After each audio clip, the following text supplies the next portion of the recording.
And so a lot of the cleaning process I did before starting this video was to take a bunch of crap and throw it in this closet.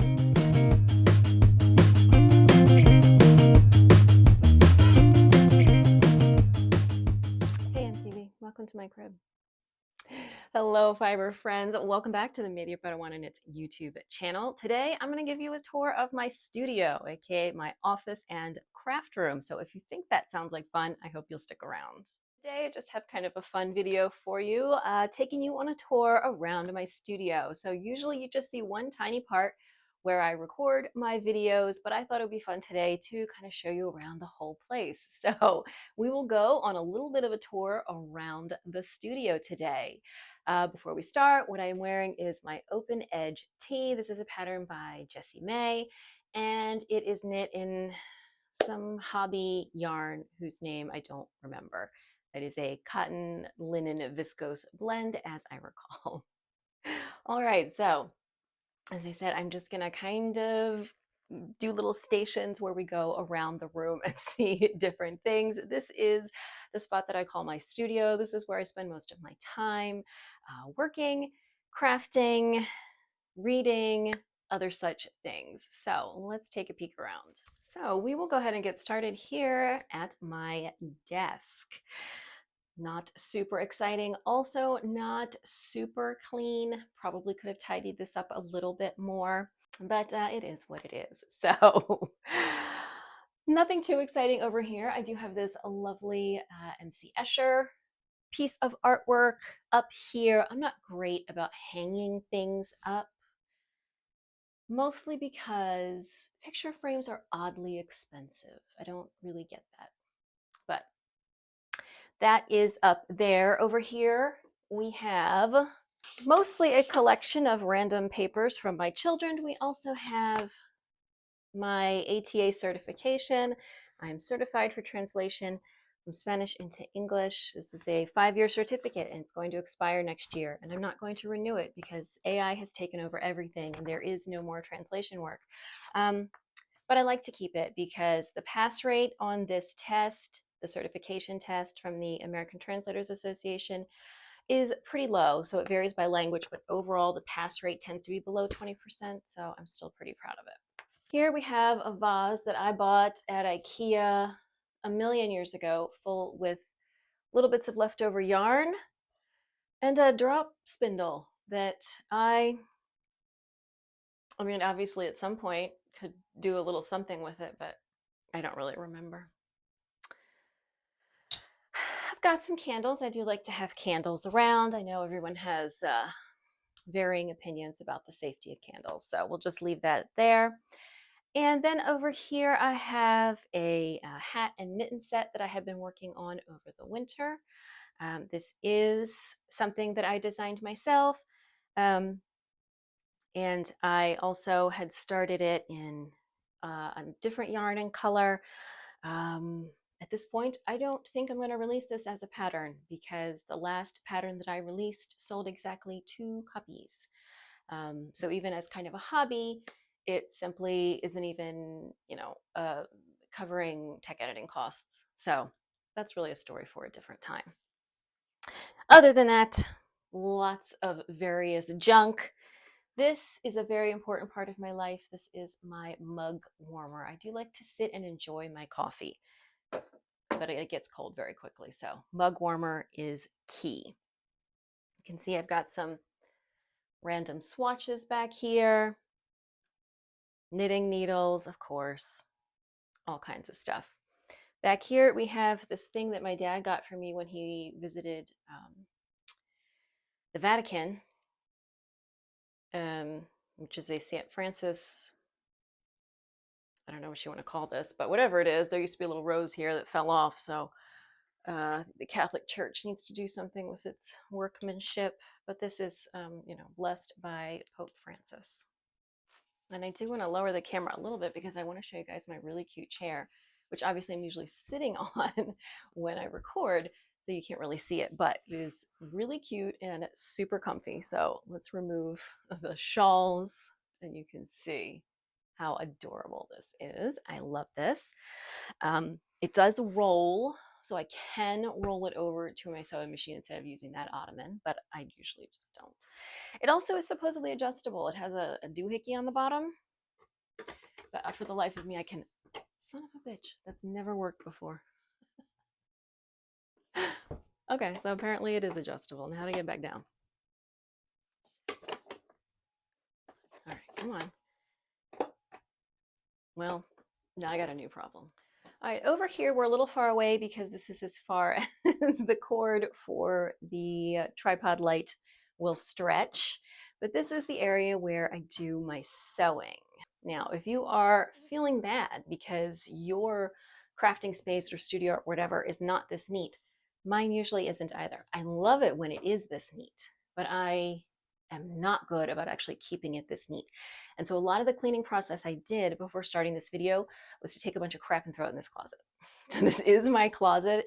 And it is a walk-in, I mean a small walk-in closet, but where much of my clothing is, but also a whole lot of junk. So fabric, patterns and sewing patterns, old yarn, shoes,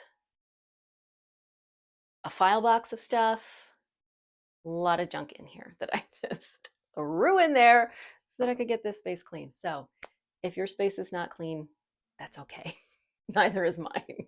So over here, I have this nice sort of blanket kind of ladder that I really got for holding fabrics that I am currently working with or plan to work with. And it also has pieces of the current thing that I am sewing, which is this. This is my current project. Up here we have some nice shelves where you can see I've got lots of yarn cakes. And we have Cal Ripken Jr. over here, a bobblehead. This is something I'm 100% sure I got ripped off with when I went to Cusco. Supposedly hand carved.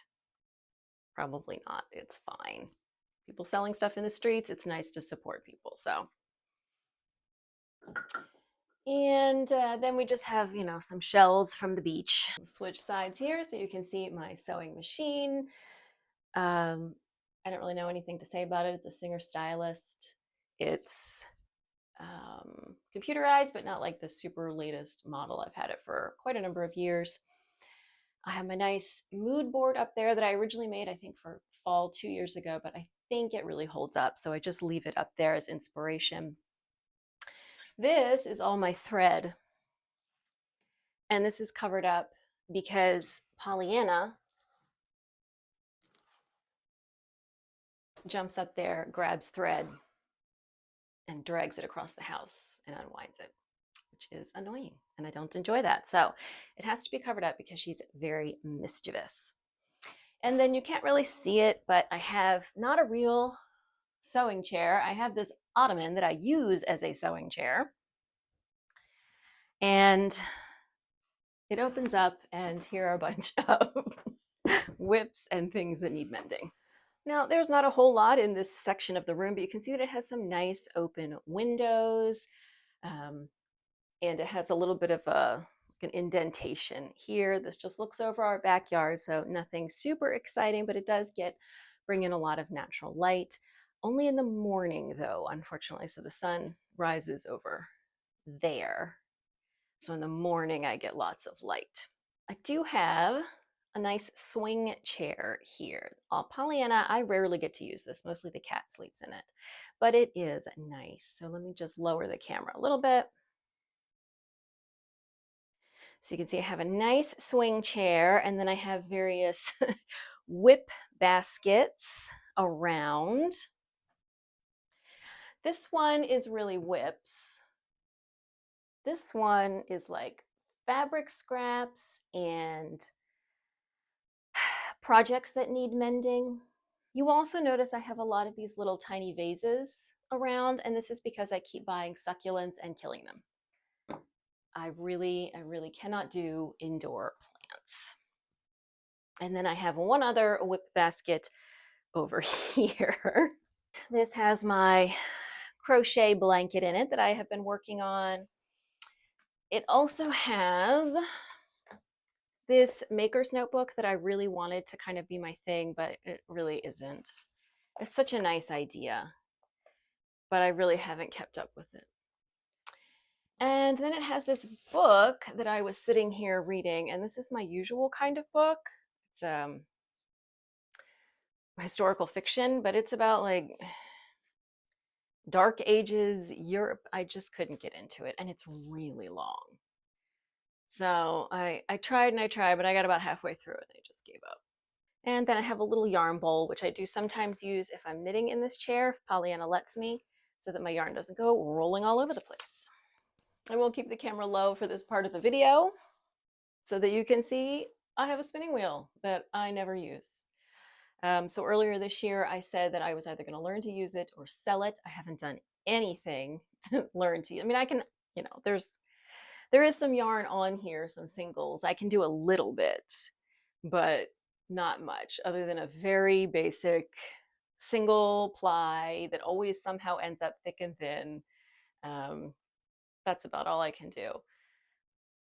So I don't know. The problem is, how do I go about selling a spinning wheel? It's not something like the average person is looking for on Facebook Marketplace. So for now, it is still there. It is a shacked ladybug. I have had it since the kids were little. So JJ's 12 now. So mostly it just sits there. Even I've got a little bit of fiber in here. I don't even know what this is. This one's Cormo, which I do love. This one is Cormo. This one is not labeled and I don't remember what it is. So I'm really not great at that. Also over here, we have the spot where I record tutorials, which is sort of like a bench kind of deal that I've had here for a while. I've got my camera tripod thing that will point downward, and it has a cover on it so that it has a nice background when I'm doing tutorials. So I do that over here. Unfortunately, it's a very difficult height to use. I can't really sit in a chair, but sitting on the floor is uncomfortable. So if I ever seem awkward in my tutorials, now you know why. All right, also over in this corner, I have just some decorative sock blockers. These are my custom ones that have my name. Unfortunately, practically, these don't work that well. So you can see you're supposed to be able to like take this piece out and change the length. But unfortunately, when you do that, it's very loose. It won't stay in place for that length as you're trying to like wiggle the sock over it. And also the wood is not very smooth, so the sock will catch on the edge. So as a practical tool, these are not great, but they are really cute and nice for sock pictures. And then over here are all of my knitting books mostly. So like fiction books, those are kept elsewhere, but these are all of my stitch dictionaries, pattern books. I don't have as many of those these days. Technique books, things like that. I also have a couple of books about spinning that I don't really do anything with. A book about dyeing yarn. I don't really do anything with that. And then, I have my very handy new reference, new reference grammar of modern Spanish, which, again, something I got to pass that test that no longer matters. And then up here, some magazines, some of the publications that I've done with Knit Picks where my patterns are in there, a couple of pom-poms, but mostly very old issues of Interweave Knits, and then some of those Knit Picks publications. And then we come over here, and this is the spot that you usually see me in. So this is all of my yarn storage. This is my emotional support chicken. This is my antique sewing machine that I don't know how old it is. I think about 100 years old. It does have like a number on it. It's very difficult to read. One of these days I'm going to do something like look it up, see about getting it restored. So these kinds of sewing machines had the foot treadle. Obviously I don't have that. I don't necessarily want it to be in working order. I would just like it to look nicer. You can see like a lot of the paint has come off. It was very decorative. This is a painting that I bought from a street artist in Cusco, who I'm also sure way overcharged me, but that's okay. It's a nice painting.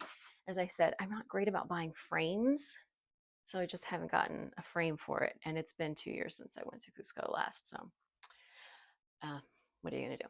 And then up here, which you don't usually see, I've got a little shelf. And so I've got this picture of me and my mom. Yeah, that's my mom giving me wine to drink when I'm like a year and a half old.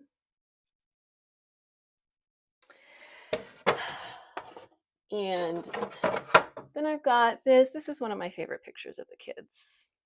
And I'm getting the reflection from the ring light, but it's just JJ's laughing. Ollie's making the most ridiculous face, and I just love that. And then I've got this lovely gift from my sister that I like to keep up there. So my yarn storage is kind of organized. Over here are my fibers for spinning. Then we've got lace and then sock down the bottom. Here we've got sport and DK, and then over here it's the worsteds down to heavier worsted and errands. And then over here we have my Sen sweater on my dress form, Abigail. This is the sweater that I started a test knit for, and this was as much as I was asked to do for the test, so I didn't, it's not like a fail or anything. But it's just sitting there for now because I'm not entirely certain what I'm going to do with it because I have doubts about the yarn. No, I'm sure you're dying to get a closer look at some of the yarn.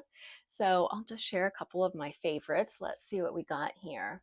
So these two I got as a Mother's Day present. This is Knit Picks Andean Treasure and Knit Picks Aloft. So the Andean Treasure is Horchata Heather and the Aloft is Oat. And I'm going to pair these together for my Harris hood, a project long suffering in my queue that I have wanted to do. All of this is the Yakish yarn that I did a giveaway for months ago on the channel, and the winner never contacted me, so it's still here. This one is some lovely Amano Yarns Uma. I actually bought this in Peru when I was there. So Amano Yarns, you can buy it here, but it's manufactured in Peru. It's a lot cheaper when you buy it in Peru. And this is their Baby Surrey Kid Mohair Mulberry Silk Floofy Lace Weight that I love. I've never found quite a use for it. I have used, so I got like 4 of these, I want to say, and I think I used one for a baby project, but I still have the other 3, which, let's see, 230 yards. So not really enough for a sweater, but it's still here.